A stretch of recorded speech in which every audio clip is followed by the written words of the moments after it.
With this version of red flag exercises taking place at a time when there are 100,000 Russian troops on the Ukraine border, a lot of people have been wondering if that's the reason it's happening. But Air Force officials insist that this was a regularly scheduled exercise and it's just going on as usual. That's 100% true. We would be doing this in the same exact form and fashion that we are, regardless of what the world events are. Red Flag Commander Colonel Jared Hutchinson on the timing of this latest round of combat training at Nellis Air Force Base. He says the scenarios are being dialed up, more intense and more complex.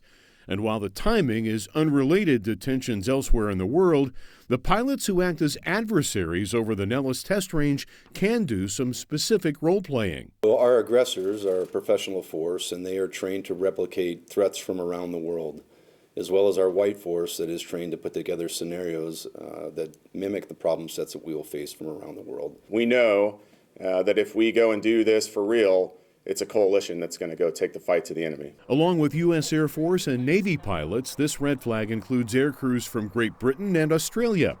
RAF Squadron Commander John Cockcroft says the level of training offered by the Nellis Weapons School is as good as it gets. So for the Royal Air Force, red flag represents an unparalleled opportunity to operate and train in a contested, degraded and operationally limited environment that we can't do anywhere else in the world. Royal Australian Air Force Task Unit Commander Damien Fairhurst says he's grateful for the invitation to Red Flag at Nellis and grateful to the community for supporting it. The hospitality's been great. We're really enjoying our time.